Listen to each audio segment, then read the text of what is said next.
വത്സ ആ കടലാസം കൊണ്ട് എടുത്തോ. ബ്രേക്കിംഗ് സെക്ടർ ചെയ്യാൻ ചെയ്തിട്ടുണ്ട്. ട്രിപ്പ് ഓടുമ്പോ പിടിക്കുന്നത് കഷ്ടം. നമ്മളെ പറ്റിയുള്ള യഥാർത്ഥ അഭിപ്രായം എന്താണ് നാട്ടുകാർ പറയും. വാ കേൾക്കാം. കൃത്യമായിട്ട് എടുക്കണേ, കാണുന്നില്ലെങ്കിൽ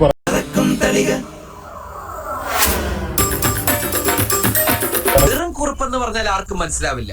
വീരപ്പൻ കുറിപ്പെന്ന് പറഞ്ഞാലേ നാട്ടുകാർക്ക് മനസ്സിലാവും. വീരപ്പൻ ആളെന്ത് ഡീസന്റാ.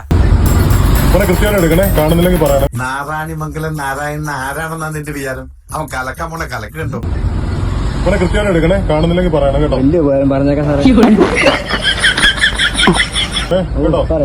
എഡിറ്റ് ചെയ്ത് നല്ല ഗ്ലാമറൊക്കെ ആക്കിയിട്ട് ഇടണം. നമ്മൾ ചെയ്യേണ്ട കാര്യമില്ലല്ലോ. കാശ് മുടക്കി ഫോൺ മേടിച്ചാൽ എഡിറ്റ് ചെയ്യാനല്ലോ. എല്ലാം മുകളിലിരിക്കുന്ന ഒരാളുടെ ലീലകളല്ലേ?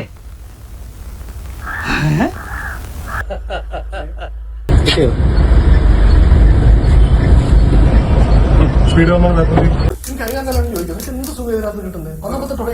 ഇന്ന് പണമുള്ളവൻ കേരളത്തിൽ ഒരു തൊഴിൽശാല കെട്ടാൻ ഭയപ്പെടുന്നു. അയൽ സംസ്ഥാനങ്ങൾ പുരോഗതിയിലേക്ക് കുതിക്കുമ്പോൾ ഇവിടെ ലക്ഷക്കണക്കിന് തൊഴിലില്ലാത്ത യുവാക്കൾ തൊഴിലില്ലായ്മ വേതനമെന്ന ചില്ലിക്കാശിന് വേണ്ടി ട്രഷറികളിൽ ക്യൂ നിൽക്കുന്നു. ഇതിനൊക്കെ ഉത്തരവാദി ആരാണ്? ആരോട് ഇതിങ്ങനെ എത്ര വട്ടം പറഞ്ഞു? ഇത് മനുഷ്യരെ കറക്കും തളിക.